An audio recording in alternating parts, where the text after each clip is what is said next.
Donc, on va passer la parole au premier intervenant de cette deuxième session, avec Pierre Lellouche, que vous connaissez tous, ancien ministre, et qui va nous parler de l'avenir. Où va la Turquie? Vaste question. Pierre Lellouche, pour 15 minutes. Merci. Merci, Monsieur Tréhard, et merci à l'ambassadeur Haddad pour son invitation. Je vais commencer par un aveu et aussi par une confidence. L'aveu, c'est que, au risque de surprendre certains d'entre vous, j'aime beaucoup la Turquie. Je trouve que c'est un pays extrêmement intéressant, divers, complexe, attachant. Et j'ai, au cours de ma vie professionnelle, 40 dernières années, été au moins autant de fois en Turquie. Donc je connais beaucoup des responsables politiques depuis longtemps, depuis Turgut Özal jusqu'à Recep Tayyip Erdogan. Et puis je vais vous faire une confidence que je n'ai jamais donnée en public. Quand j'ai été nommé au gouvernement par Nicolas Sarkozy, début 2019, après la traditionnelle photo devant le perron de l'Élysée, il m'avait nommé aux affaires européennes. Il m'a dit « Tu fais ce que tu veux, mais tu fais attention à la Turquie », en pointant le doigt comme ça. 2 ans auparavant, il est vrai que la campagne électorale nous avait mis à l'intérieur du parti dans 2 camps opposés. Lui était férocement anti-Turquie dans l'Europe. Et moi, j'avais dit à l'Assemblée nationale,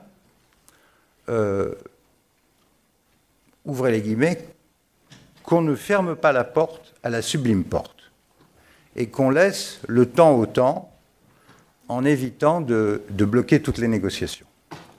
Bien que j'ai quelques doutes sur l'issue de la négociation.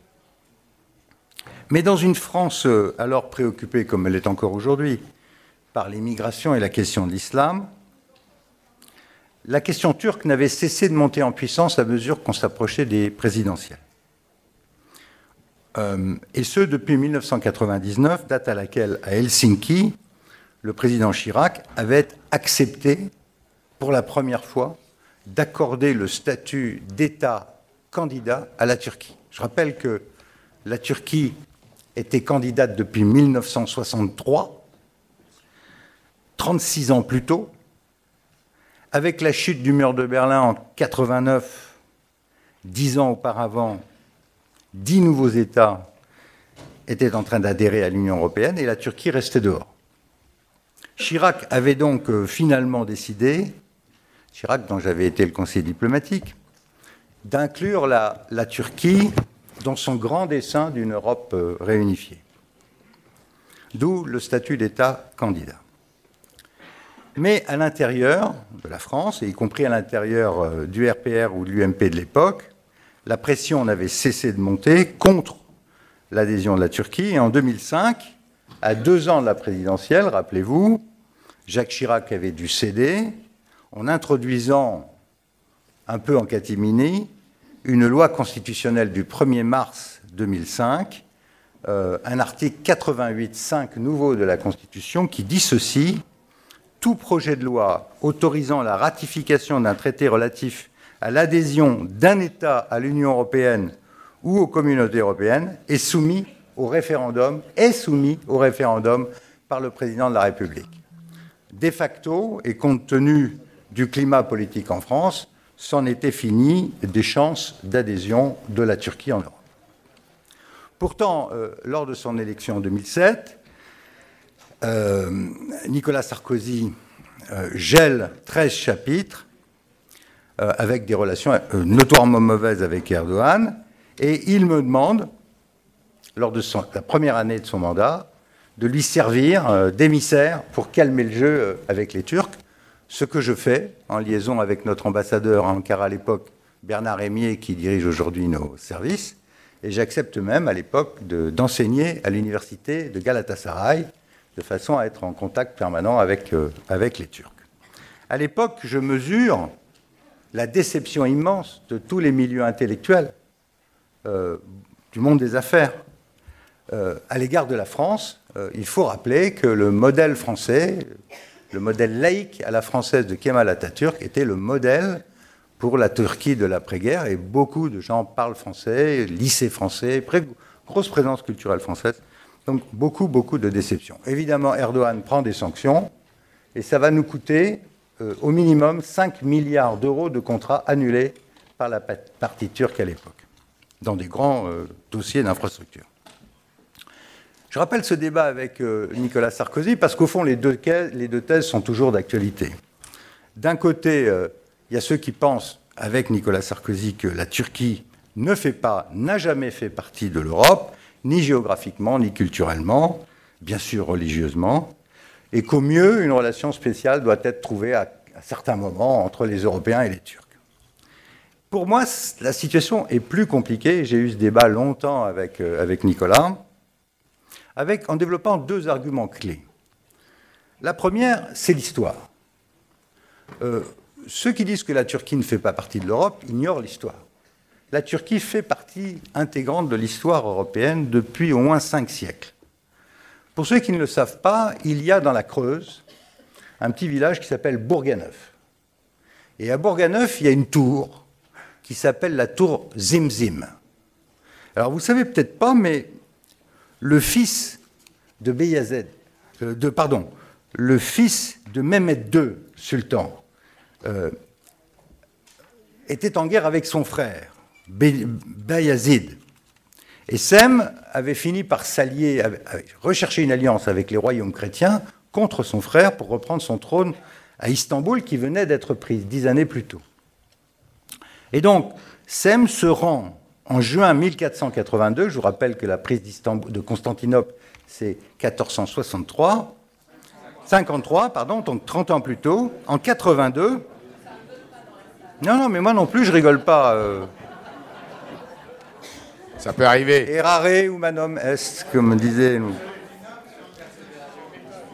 1482. S'il vous plaît. Sem va à Rhodes rechercher l'alliance avec le grand maître des Hospitaliers de Jérusalem, réfugié à Rhodes depuis la chute du royaume de Jérusalem.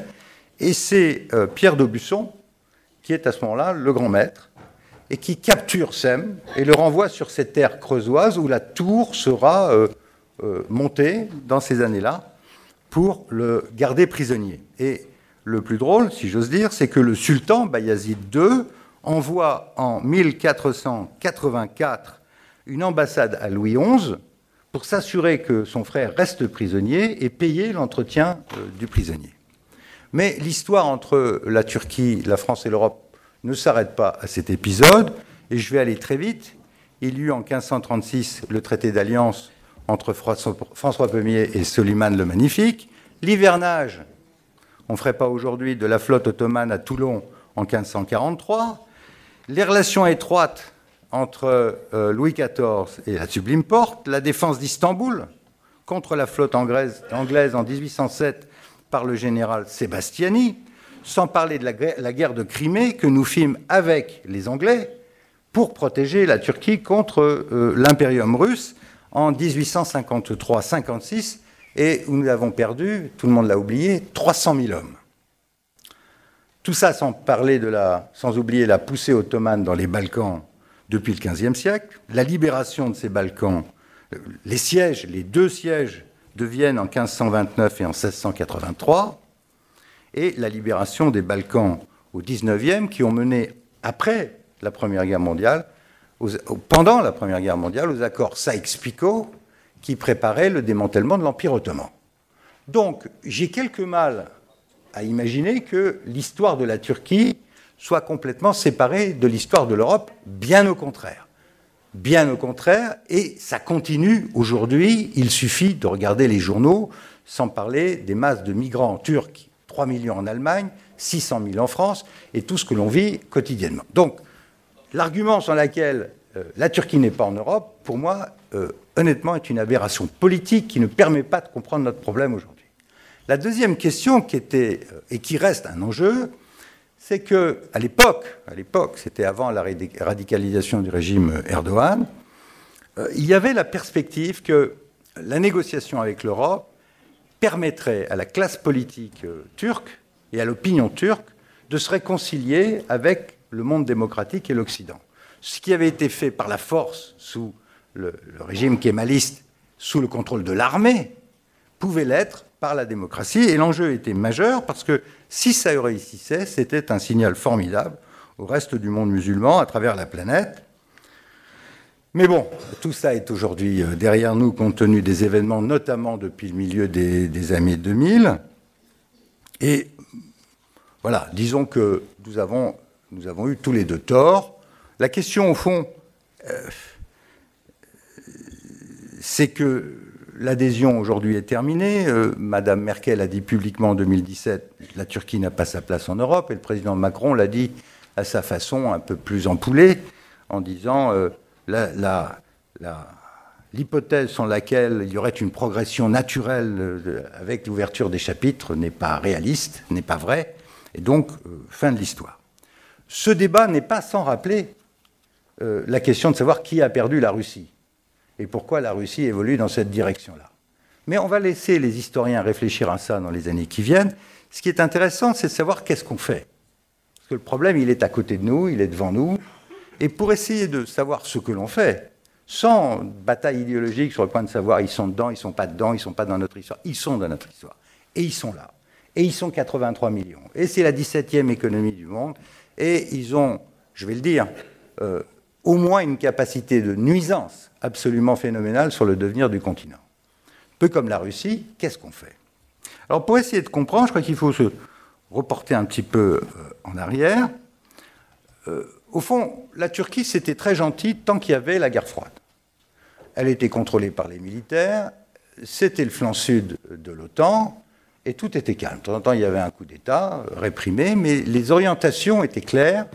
La rupture a été totale avec les racines musulmanes. Elle cherchait le modèle occidental, et personne ne se posait de questions particulières. Arrive la fin de la guerre froide, et là, la Turquie se cherche un nouvel avenir, à l'intérieur comme à l'extérieur.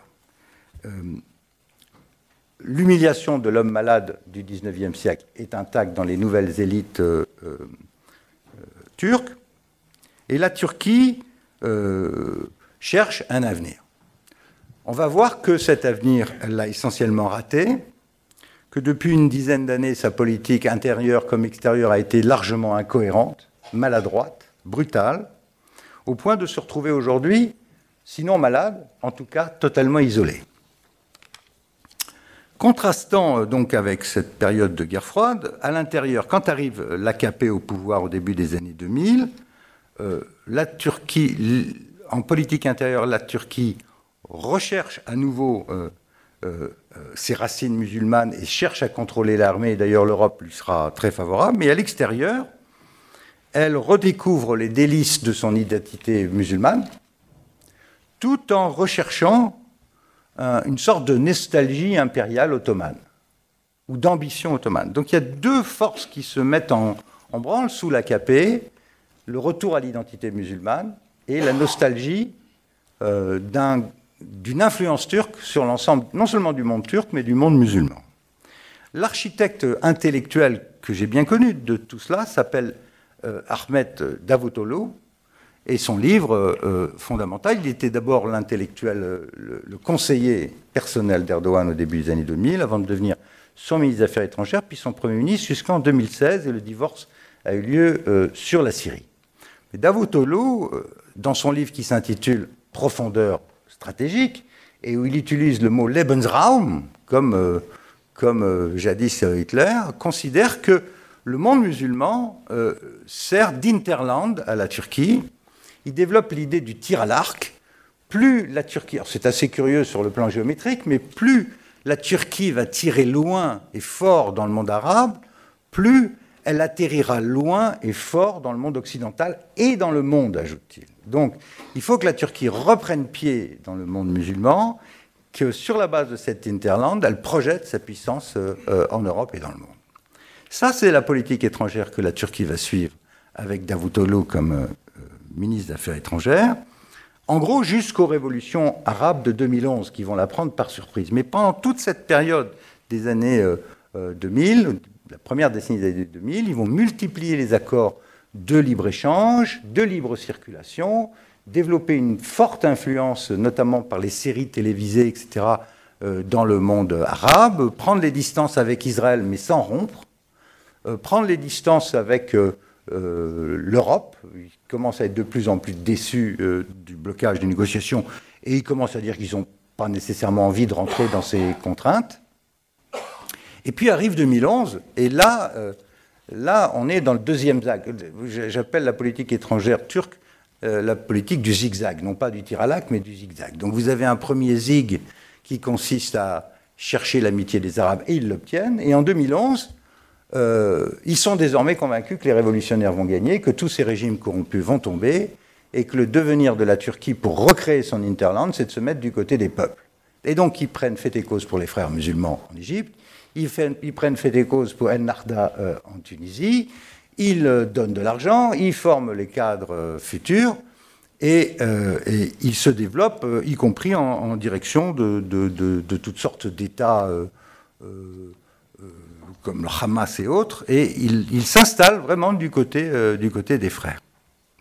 À partir de ce moment, la Turquie rentre dans un jeu extrêmement trouble, que moi j'avais dénoncé à l'époque, puisque elle devenait le passage obligé des djihadistes qui venaient d'ouest en est et qui allaient se battre en Syrie. Et de l'autre côté, elle servait de base arrière aux djihadistes en Syrie qui pouvaient se reposer, ouvrir des bureaux à Gaziantep et ailleurs.